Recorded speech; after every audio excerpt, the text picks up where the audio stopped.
make soft dosa or idli, the first step is to make the dosa batter. So here I have taken 3 cups. I have used the same cup, 3 cups of rice. I am using here column rice.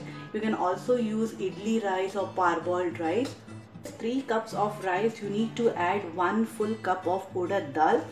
And to make it more soft and fluffy, I'm going to add half cup of poha. You can use thick or thin poha.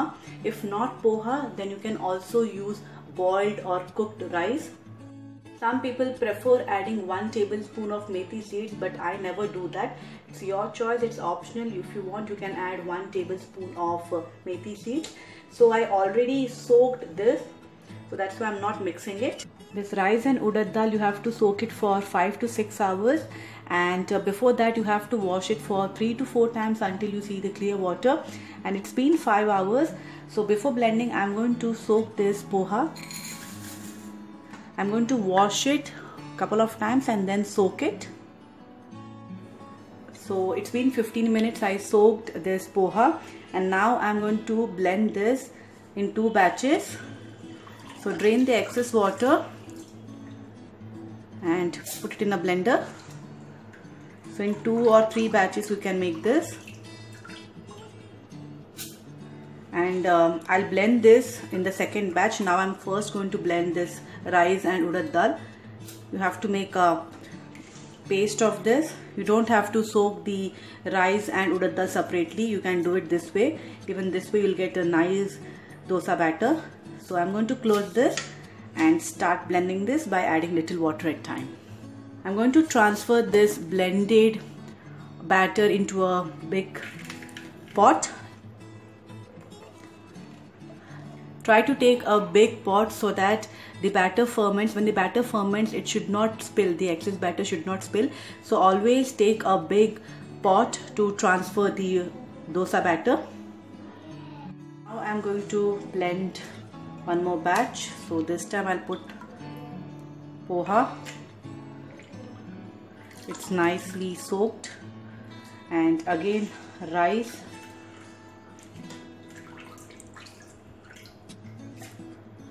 You can see it's smooth. This is how you need the batter to be. Now I'm done blending this, so I'm going to add some salt. You can add salt now or maybe once the batter is fermented, it's up to you, and it doesn't make any difference. So I'm going to mix it nicely. Traditionally, grandmoms use their hand to mix the batter. That way it's believed that the fermenting process is done more quick. So you can also use your hands to mix this. Mix it nicely. This way, mixing it this way will make the batter soft and it will ferment nicely. So once this is done, I'm going to cover this.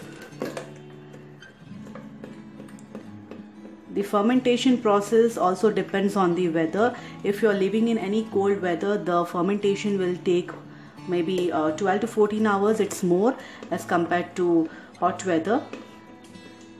In hot weather like India, this will be done in 10 to 12 hours.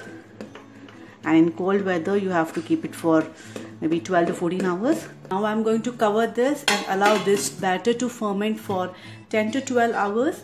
And try to keep it in a warm place so that the fermenting process will be more quick. So I'm going to see you in the morning. You can do this process overnight or in the morning you can do this. Just allow this batter to ferment for 10 to 12 hours. Let's check the batter. I fermented this for 12 hours. Wow, you can see it's nicely done. The quantity has increased. You can see soft fluffy layers. So I'm going to first mix it nicely before start making the dosas. The quantity has increased. So this is how you need to get your dosa batter to be done.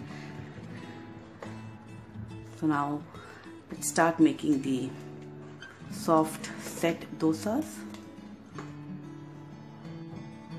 So now I'm going to make dosa in our traditional iron pan.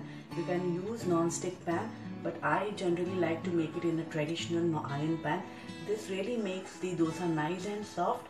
So it's hot. Now I'm going to rub it with onion onion and oil. I dip this onion in the oil and then grease the oil on the pan, the iron pan.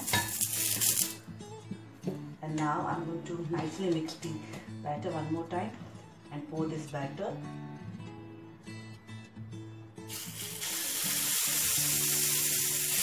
Spread it. You can make thick or thin as per your choice. And I'm going to close it now and allow this to cook.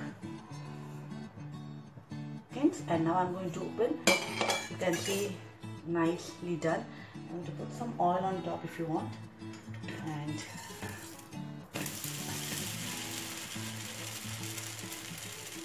nice brown color. You can see this is how we want our dosa to be done. You can see some holes in this dosa. This indicates that the batter is nicely fermented. That's when you get this kind of dosas. Serve this delicious set dosa with coconut and coriander chutney and enjoy. I hope you will like this video. Thank you so much.